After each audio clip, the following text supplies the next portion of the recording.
రాష్ట్రంలోని కూటమి ప్రభుత్వం పారదర్శకత కలిగిన పాలన అందిస్తోందని మంత్రి వంగలపూడి అనిత అన్నారు. అనకాపల్లి జిల్లా ఎస్ రాయవరం మండలం ధర్మవరం గ్రామంలో హోంమంత్రి పర్యటించారు. ఈ సందర్భంగా మంత్రి అనితకు మహిళలు అడుగడుగున హారతులతో ఘన స్వాగతం పలికారు. ముందుగా శ్రీ దుర్గాదేవి ఆలయంలో మంత్రి అనిత ప్రత్యేక పూజలు నిర్వహించారు.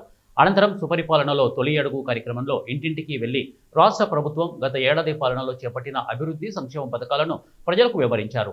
ధర్మవరం గ్రామానికి చెందిన యువకుడు పల్లా అపలరాజు ఇటీవల రోడ్డు ప్రమాదానికి గురి కావడంతో అతన్ని పరామర్శించిన మంత్రి అనిత కుటుంబ సభ్యులకు ధైర్యం చెప్పారు.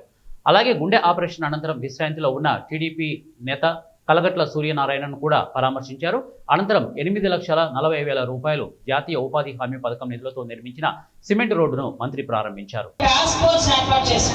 ఈ రోజు 90 ఎకరాలు కూడా లేదు. ఈ రోజు సాగు అంటే ఇప్పటి వరకు ఉన్నదంతా కూడా ట్రాన్స్పోర్ట్ అవుతుంటే చాలా వందల కేజీలో పట్టుకునే పరిస్థితి కూడా కనిపిస్తా ఉంది. ఈ రోజు గాంజా అనేది ట్రాన్స్పోర్టేషన్ అనేది చాలా ఎక్కువగా జరుగుతూ ఉంటే దాన్ని కూడా అరికట్టడానికి మన పీడీ యాక్ట్ కూడా పెట్టేసి రౌడీ షీట్స్ కూడా ఓపెన్ చేసే పరిస్థితి ఉంటుంది.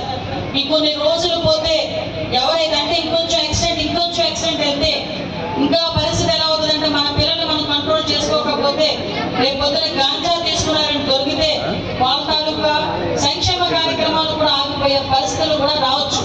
అంతవరకు మనం తెచ్చుకోకూడదు. కాబట్టి మన పిల్లల్ని మనం కూడా కంట్రోల్లో పెట్టుకొని గాంజా అనేది పిల్లలు తీసుకుంటే జీవితాలు నాశనం అయిపోతున్నాయి. దీని మీద చాలా పెద్ద దృష్టి పెట్టాం. దీంతో పాటు ఎందుకు మీరు అంటారు అమ్మ పని పట్ట లేక తిరుగుతుంటే ఇలాంటివన్నీ అలవాటు అవుతున్నాయమ్మా అని, దాని గురించనే మీకు ఆ రోజు మాటించాను. చదువుకునే పిల్లలందరికీ ఉద్యోగ అవకాశాలు ఇచ్చే బాధ్యత మాది అని. నేను ఆ రోజు మీకు మాట ఇచ్చింది 20,000 ఉద్యోగాలు ఇస్తానన్న నియోజకవర్గంలో. కానీ ఈ రోజు మన అందరూ అదృష్టం మన చుట్టుపక్కల జిల్లాలన్నీ కలిపి 1,00,000 పైన ఉద్యోగాలు ఇచ్చే పరిస్థితి ఈ రోజు కనిపిస్తా ఉంది. ఇప్పుడే నక్కపల్లిలో బల్బుటెక్ పార్క్ ఒకటి ముందుకెళ్ళింది. అదేవిధంగా ఈరోజు ఒక స్టీల్ ఫ్యాక్టరీ ఈరోజు మన పక్కన నక్కపల్లి మండలంలోకి వస్తుంది. ఒక